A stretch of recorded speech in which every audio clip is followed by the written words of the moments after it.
नमस्कार साथियों, मैं कृष्णा राष्ट्रवादी। मेरे साथ में सागर से जुड़े हुए हैं। सबसे पहले मैं बिना रूपरेखा के ये जानना चाहूँगा कि ऐसी क्या घटना हुई है जिसकी वजह से आप छतरपुर के यहाँ 9 गाँव में आई हैं अपनी आवाज़ रखने के लिए। जी, मेरा नाम लीला पटेल है। पिछले दिनों जो 1/11 को घटना हुई थी कृतेश पटेल थाने में जो मौत हुई थी, तो मैं उसी कृतेश पटेल की माँ हूँ। किसी अपराध में मेरा बेटा था जो कि मैं खुद अपने बेटे को थाने में लेकर आई थी और पुलिस के सुपुर्द किया था। मैंने इसलिए किया था कि मेरा बच्चा वहाँ पे सुरक्षित रहेगा। लेकिन जैसे ही मैं थाने से घर गई तो आधा भी घंटा नहीं हुआ और मेरे बेटे की हत्या कर दी गई। पुलिस थाने में ही आपके बेटे की हत्या हो गई। लॉकअप में छोड़ के गई थी। आप लॉकअप में छोड़ के गई थी तो क्या बता रही है पुलिस? कैसे मतलब उनकी हत्या हुई है, कैसे उनका देहांत हुआ, कैसे क्या बता रही है पुलिस, क्या कह रही है? पहले न्यूज पे देखा था तो वो एसपी मैडम जो है डीएसपी मैडम, तो वो बोल रही थी कि बच्चा बीमार है, लेकिन थोड़ी देर बाद पता चलता है कि उसने फांसी लगा ली। हमें खुद ही पुलिस ने कोई सूचना नहीं दी। तरह तरह की बात हुई कि कभी बीमार है, कभी फांसी लगा ली। हमें खुद भी पता नहीं है कि बच्चा मरा कैसे है, लेकिन हमें संदेह है पूरा कि हमारे बच्चे की हत्या की गई है। वो इनका भाई था, आपका भाई था। और ऐसा पुलिस वाले क्या कह रहे हैं इस बारे मैटर में कि मतलब किस तरीके से देहांत हुआ या कैसे हत्या की गई उसकी? मेरी मम्मी पुलिस उसके स्टेशन, बारे में थोड़ा बताइए, बच्चे के बारे में। वो कितना पढ़ा लिखा था, क्या करता था? वो 12th क्लास में था और बायो सब्जेक्ट से पढ़ता था और कुछ दिन के लिए मेरे पास आ गया था। और पुलिस कस्टडी में मम्मी ने जब दिया तो थाने में वो चड्डी बनियान पे दिया गया था। और उसका बाद में हम लोग को जानकारी मिली कि वो उसने फांसी लगा ली, तब उसके पास में ना कोई तौलिया थी ना कुछ था। और जिस रूम में उसने फांसी लगाई है वहाँ पे टेबल भी था, चेयर भी थी, हर सुविधा थी। पर लॉकअप में ये सब कुछ होता नहीं है।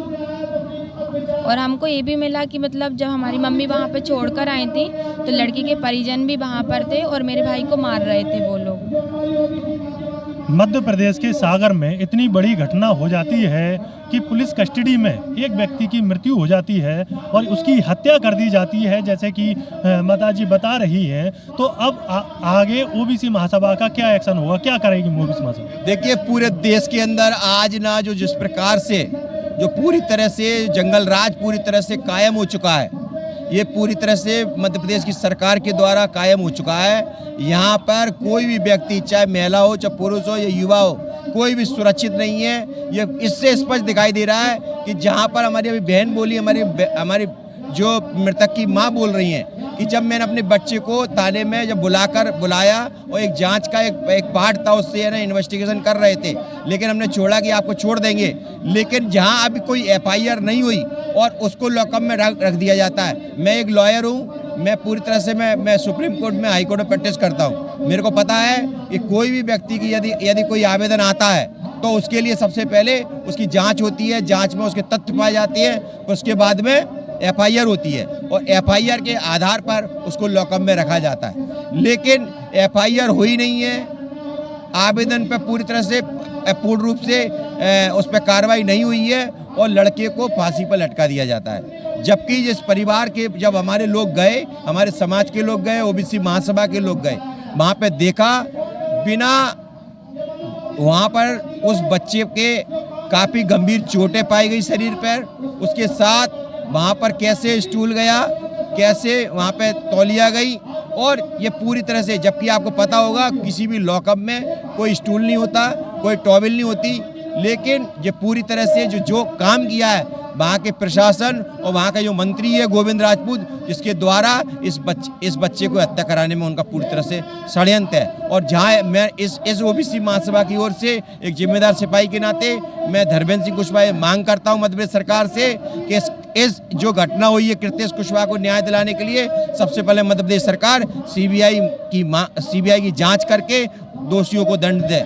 दूसरी बात, जहां तक कि जो आज इस परिवार पर जिस प्रकार से दबाव बनाया जा रहा है पुलिस के द्वारा, ये पूर्ण रूप से निंदनीय है। ओबीसी महासभा के क्रांतिकारी साथी इनके साथ खड़ा है, चाहे हाई कोर्ट हो, चाहे सुप्रीम कोर्ट हो, और सड़क से हो, चाहे संसद तक हो, पूरी तरह से हम लोग इनके साथ खड़े हैं। इनको न्याय दिलाने का काम करेंगे और इसके लिए कुछ भी, हमारे लिए कुछ भी करना पड़े, चाहे कितना भी हमारे साथ पुलिस कितना भी अत्याचार करे। अभी आपने हाल ही में देखा होगा, जब इनके लिए आवाज उठाने वाले लोग ओबीसी महासभा के लोग आए, तो मध्य प्रदेश की सरकार के द्वारा, मध्य प्रदेश के मंत्री गोविंद राजपूत के द्वारा एक कार्यकर्ता के घर पर बुलडोजर चलाने चले गए कि इसकी आवाज उठाने के लिए। तो कहीं ना कहीं ये मनुवाद का ये पोषक बनते जा रहे हैं। जब मनुवाद जातिवाद के कारण, जातिवाद को प्रकोप देने वाले लोग हैं। इसके लिए हम 2023 में इसका मुकाबला हम लोग करेंगे। इस भाई को, इन बहनों को, इन बच्चियों को न्याय, इसके भाई को जो इसके भाई ने शहादत दी है, इस बहन के भाई ने,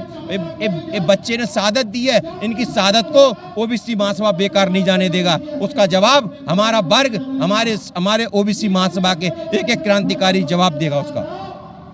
सवाल साथियों ये है कि कैसे उस बच्चे को लॉकअप में रखा जाता है, माँ सपुर्द करके जाती है और उस बच्चे की लॉकअप में हत्या हो जाती है। सोचिए, और वो भी ये घटनाएं जो हो रही हैं, अगर आप आंकड़ा लगा के देखेंगे, लास्ट बार सीमा समृद्धि कुशवाहा आई थी, हमने उनसे पूछा तो देखा कि मध्य प्रदेश का उन्होंने आंकड़ा दिया।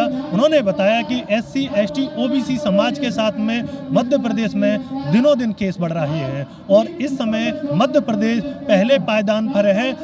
कौन से किस्में, ये जो SC, ST, OBC के साथ में जो घटना हो रही है, तो हमको, और जैसे धर्मेंद्र कुशवाहा जी ने बताया कि SC, ST, OBC समाज के साथ में ये सारी चीज़ें होती रहती हैं, तो सभी को वो एकजुट करेंगे और सागर में जो इनके साथ में जो घटना हुई है उनकी आवाज़ उठाएंगे। मैं कृष्णा राष्ट्रवादी आपके